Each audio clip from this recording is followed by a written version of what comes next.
എൻ്റെ കുഞ്ഞുങ്ങളെ, നിങ്ങൾ പാപം ചെയ്യാതിരിപ്പാൻ ഞാൻ ഇത് നിങ്ങൾക്ക് എഴുതുന്നു. ഒരുത്തൻ പാപം ചെയ്തു എങ്കിലോ നീതിമാനായ യേശുക്രിസ്തു എന്ന കാര്യസ്ഥൻ നമുക്ക് പിതാവിൻ്റെ അടുക്കലുണ്ട്. അവൻ നമ്മുടെ പാപങ്ങൾക്ക് പ്രായശ്ചിത്തമാകുന്നു.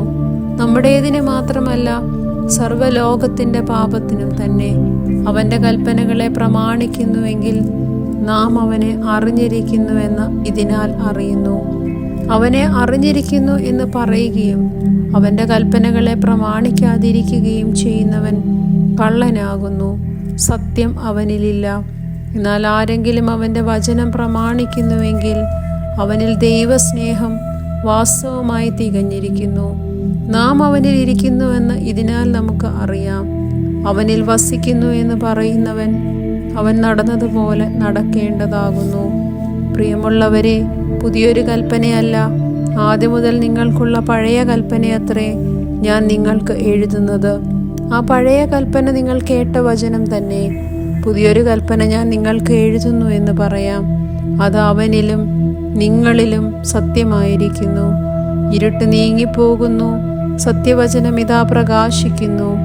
വെളിച്ചത്തിലിരിക്കുന്നു എന്ന് പറയുകയും സഹോദരനെ പകയ്ക്കുകയും ചെയ്യുന്നവൻ ഇന്നയോളം ഇരുട്ടിലിരിക്കുന്നു. സഹോദരനെ സ്നേഹിക്കുന്നവൻ വെളിച്ചത്തിൽ വസിക്കുന്നു, ഇടർച്ചയ്ക്ക് അവനിൽ കാരണമില്ല. സഹോദരനെ പകയ്ക്കുന്നവനോ ഇരുട്ടിൽ ഇരിക്കുന്നു, ഇരുട്ടിൽ നടക്കുകയും ചെയ്യുന്നു.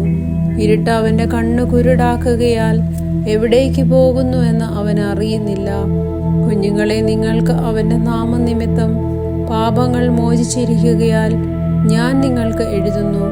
പിതാക്കന്മാരെ, ആദ്യം മുതലുള്ളവനെ നിങ്ങൾ അറിഞ്ഞിരിക്കുകയാൽ നിങ്ങൾക്ക് എഴുതുന്നു. ബാല്യക്കാരെ, നിങ്ങൾ ദുഷ്ടനെ ജയിച്ചിരിക്കുകയാൽ നിങ്ങൾക്ക് എഴുതുന്നു.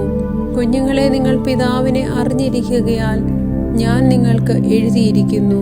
പിതാക്കന്മാരെ, ആദ്യം മുതലുള്ളവനെ നിങ്ങൾ അറിഞ്ഞിരിക്കുകയാൽ ഞാൻ നിങ്ങൾക്ക് എഴുതിയിരിക്കുന്നു. ബാല്യക്കാരെ, നിങ്ങൾ ശക്തരാകുകയിലും ദൈവവചനം നിങ്ങളിൽ വസിക്കുകയാലും നിങ്ങൾ ദുഷ്ടനെ ജയിച്ചിരിക്കുകയാലും ഞാൻ നിങ്ങൾക്ക് എഴുതിയിരിക്കുന്നു. ലോകത്തെയും ലോകത്തിലുള്ളതിനെയും സ്നേഹിക്കരുത്. ഒരുവൻ ലോകത്തെ സ്നേഹിക്കുന്നുവെങ്കിൽ അവനിൽ പിതാവിൻ്റെ സ്നേഹമില്ല.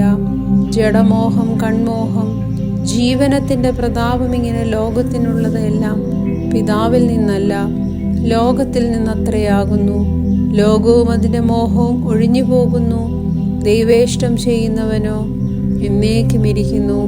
കുഞ്ഞുങ്ങളെ, ഇത് അന്ത്യനാഴികയാകുന്നു. എതിർ ക്രിസ്തു വരുന്നു എന്ന് നിങ്ങൾ കേട്ടിട്ടുണ്ടല്ലോ.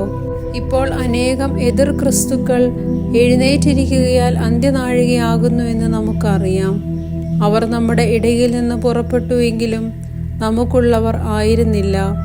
അവർ നമുക്കുള്ളവർ ആയിരുന്നുവെങ്കിൽ നമ്മോടുകൂടെ പാർക്കുമായിരുന്നു.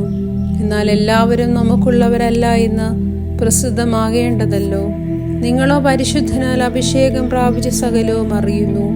നിങ്ങൾ സത്യം അറിയായ കൊണ്ടല്ല, നിങ്ങളത് അറിയുകയാലും ഭോഷ്കൊന്നും സത്യത്തിൽ വരായികയാലും അത്രേ ഞാൻ നിങ്ങൾക്ക് എഴുതിയിരിക്കുന്നത്. യേശുവിനെ ക്രിസ്തുവല്ല എന്ന് നിഷേധിക്കുന്നവനല്ലാതെ കള്ളൻ ആറാകുന്നു. പിതാവിനെയും പുത്രനെയും നിഷേധിക്കുന്നവൻ തന്നെ എതിർ ക്രിസ്തു ആകുന്നു. പുത്രനെ നിഷേധിക്കുന്നവന് പിതാവുമില്ല, പുത്രനെ സ്വീകരിക്കുന്നവന് പിതാവുമുണ്ട്. നിങ്ങൾ ആദ്യം മുതൽ കേട്ടത് നിങ്ങളിൽ വസിക്കട്ടെ. ആദ്യം മുതൽ കേട്ടത് നിങ്ങളിൽ വസിക്കുന്നുവെങ്കിൽ നിങ്ങൾ പുത്രനിലും പിതാവിലും വസിക്കും. ഇതാകുന്നു അവൻ നമുക്ക് തന്ന വാഗ്ദത്തം, നിത്യജീവൻ തന്നെ. നിങ്ങളെ തെറ്റിക്കുന്നവരെ ഓർത്ത് ഞാനിത് നിങ്ങൾക്ക് എഴുതിയിരിക്കുന്നു. അവനാൽ പ്രാപിച്ച അഭിഷേകം നിങ്ങളിൽ വസിക്കുന്നു. ആര് നിങ്ങളെ ഉപദേശിപ്പാൻ ആവശ്യമില്ല.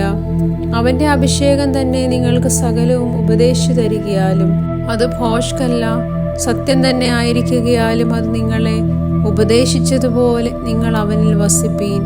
ഇനിയും കുഞ്ഞുങ്ങളെ, അവൻ പ്രത്യക്ഷനാകുമ്പോൾ നാം അവൻ്റെ സന്നിധിയിൽ ലജ്ജിച്ചു പോകാതെ അവൻ്റെ പ്രത്യക്ഷതയിൽ നമുക്ക് ധൈര്യമുണ്ടാകേണ്ടതിന് അവനിൽ വസിപ്പീൻ.